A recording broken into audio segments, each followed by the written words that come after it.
Welcome to the Daily Dispatch, जहां हम आपके लिए ग्लोबल अफेयर्स को सिंप्लीफाई करते हैं। आज हम बात करेंगे एक ऐसे राइवलरी की जो इस समय के सबसे बड़े टकरावों में से एक है, यूनाइटेड स्टेट्स वर्सेस चाइना।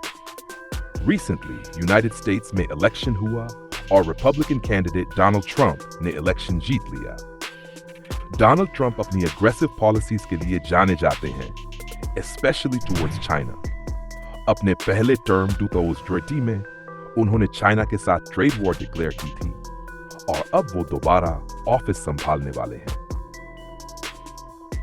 तो ये बैटल और ज्यादा इंटेंस होने वाली है, पर ये इतना जरूरी क्यों है? क्यों दोनों नेशंस ग्लोबल सुप्रीमेसी चाहते हैं? और ये बैटल कैसे फ्यूचर को शेप कर रही है, पॉलिटिक्स, टेक्नोलॉजी और पावर के मामले में? चलिए शुरू करते हैं। Chapter 1 setting the stage. US और चाइना दुनिया की दो सबसे बड़ी इकोनॉमीज हैं और उनकी राइवलरी ट्रेड से काफी आगे तक एक्सटेंड करती है। ये एक आइडियोलॉजीज, इन्फ्लुएंस और स्ट्रेटजीज का क्लैश है जो 21st सेंचुरी को डोमिनेट करने की कोशिश कर रही है। पर ये कंपटीशन स्टार्ट कैसे हुआ? यूएस वर्ल्ड वॉर II के बाद से डोमिनेंट ग्लोबल पावर रहा है, जबकि चाइना का राइज 20th सेंचुरी के लेट फेज में शुरू हुआ था, इकोनॉमिक रिफॉर्म्स के साथ जो डेंग जाओपिंग के अंडर आए थे। आज चाइना सिर्फ एक इकोनॉमिक पावर हाउस नहीं, बल्कि एक ग्लोबल लीडर बनने की कोशिश कर रहा है। एक बड़ा आइडियोलॉजिकल डिफरेंस यह है कि यूएसए एक डेमोक्रेसी है, जबकि चाइना कम्युनिस्ट पार्टी के डिक्टेटरशिप के अंडर है। अब बात करते हैं इकोनॉमिक्स की। यूएस इकोनॉमी की वर्थ $25 ट्रिलियन से ज्यादा है और ये दुनिया की नंबर 1 इकोनॉमी है। लेकिन चाइना पीछे नहीं है। अपनी मैन्युफैक्चरिंग डोमिनेंस और ambitious belt and road initiative के साथ चाइना अपना ग्लोबल इन्फ्लुएंस एक्सपैंड कर रहा है। चाइना की इकोनॉमी लगभग $8 ट्रिलियन है, जो दुनिया में सेकंड नंबर पर है। पर चाइना अपना पैसा कहां स्पेंड करता है? तो चाइना उन पुअर नेशंस को लोन्स देता है जो हेवी इंटरेस्ट लोन्स अफोर्ड नहीं कर सकते डेवलप्ड नेशन से। चाइना ने बेल्ट एंड रोड इनिशिएटिव ही शुरू किया है, जैसा मैंने पहले मेंशन किया था। यह मैसिव इंफ्रास्ट्रक्चर प्रोजेक्ट 60 से ज्यादा कंट्रीज को कनेक्ट करता है और उन्हें चाइना के इकोनॉमिक ऑर्बिट में ले आता है। दूसरी तरफ यूएस इनोवेशन में लीड करता है। सिलिकॉन वैली अभी भी दुनिया का टेक हब है, जहां एप्पल, गूगल और टेस्ला जैसी कंपनीज ग्लोबल ट्रेंड सेट करती हैं। लेकिन चाइना पकड़ बनाता जा रहा है एआई, इलेक्ट्रिक व्हीकल्स और 5G में हेवीली इन्वेस्ट करके। हुआवे और BYD जैसी कंपनीज इस रेस में लीड कर रही हैं। चाइना का मैन्युफैक्चरिंग सेक्टर 20th सेंचुरी के लेट फेज से बूम कर रहा है। आज चाइना ग्लोबल ट्रेड का 30% एक्सपोर्ट अकेला करता है।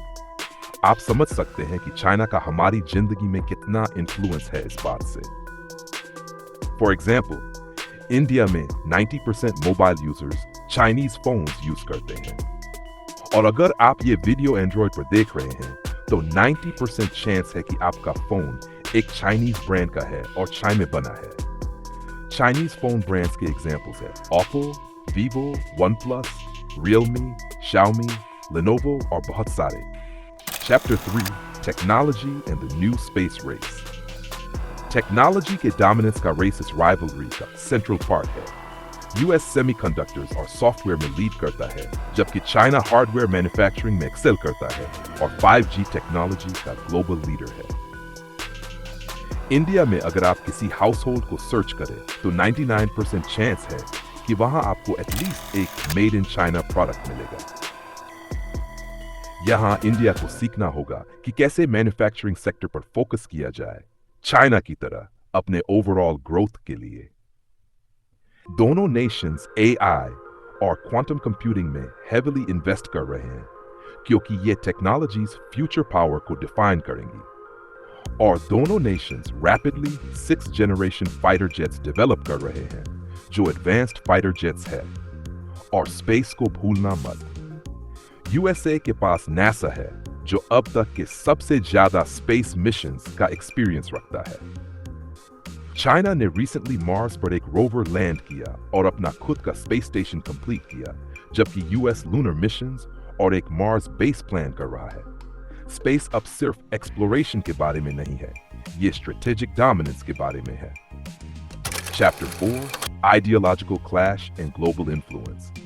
ये राइवलरी सिर्फ इकोनॉमिक या मिलिट्री नहीं है, इट्स आइडियोलॉजिकल। अमेरिका डेमोक्रेसी और फ्री मार्केट्स प्रमोट करता है, जबकि चीन एक सेंट्रलाइज्ड गवर्नेंस मॉडल चैंपियन करता है जो स्टेट लेड इकोनॉमिक ग्रोथ को सपोर्ट करता है। चीन डेवलपिंग नेशंस को लोन्स और इंफ्रास्ट्रक्चर प्रोवाइड करके जीत रहा है, बिना किसी पॉलिटिकल रिफॉर्म्स की डिमांड के। दूसरी तरफ अमेरिका अपने अलायंसेस पर डिपेंड करता है, जैसे नेटो और जापान, साउथ कोरिया और भारत के साथ पार्टनरशिप्स, चीन के इन्फ्लुएंस को काउंटर बैलेंस करने के लिए।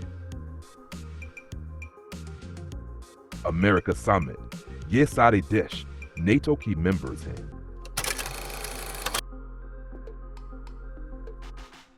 अब बात करते हैं मिलिट्री पावर की।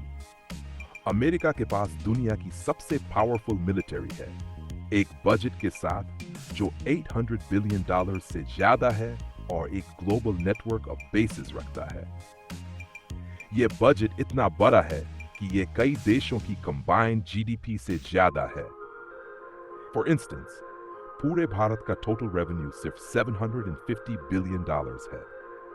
तो सोचिए, अमेरिका अकेला हमारे एंटायर बजट से ज्यादा पैसा मिलिट्री पर स्पेंड करता है।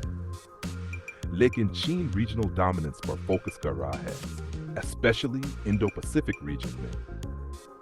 चाइनीज मिलिट्री बजट लगभग $190 बिलियन है, पर अमेरिका का मानना है कि चीन का एक्चुअल बजट इससे बहुत ज्यादा है और लगभग $300 बिलियन के आसपास हो सकता है। साउथ चाइना सी एक फ्लैश पॉइंट बन गया है। चीन ने वहां आर्टिफिशियल आइलैंड्स बनाए हैं और रीजन को मिलिटराइज कर दिया है, लगभग पूरा एरिया क्लेम करते हुए। चीन अपनी मिलिट्री स्ट्रेंथ को बहुत रैपिडली बढ़ा रहा है, जो भारत के लिए कंसर्न का रीजन है। अमेरिका इसको फ्रीडम ऑफ नेविगेशन ऑपरेशंस के थ्रू काउंटर करता है, जो अक्सर टेंशंस क्रिएट करता है।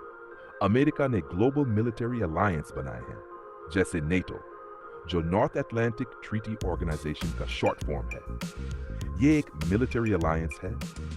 अमेरिका समिट, ये सारे देश नेटो की मेंबर्स हैं। 32 मेंबर्स का, जिसका मेन बेस आर्टिकल 4 है।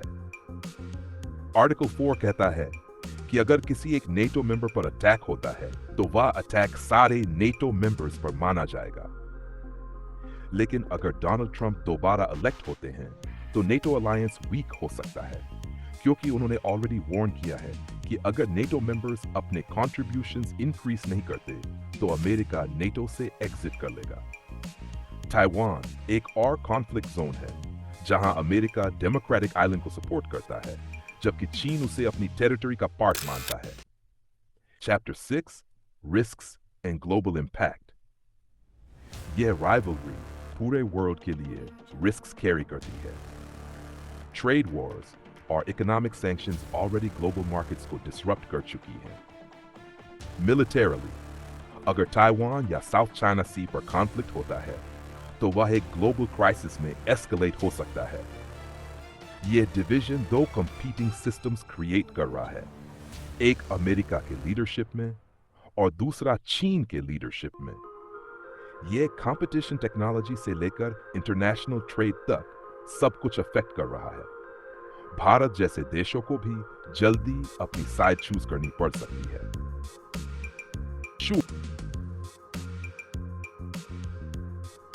अमेरिका चीन राइवलरी सिर्फ दो नेशंस के बारे में नहीं है, it's about the future balance of power in the world. क्या चीन का रैपिड राइज ग्लोबल ऑर्डर को रीशेप करेगा, या अमेरिका अपना डोमिनेंस मेंटेन करेगा? आपका क्या टेक है? हमें कमेंट्स में जरूर बताएं। और don't forget to like, share और सब्सक्राइब करें द डेली डिस्पैच को, और ग्लोबल अफेयर्स के इनसाइट्स के लिए हमारे साथ बने। Thanks for watching.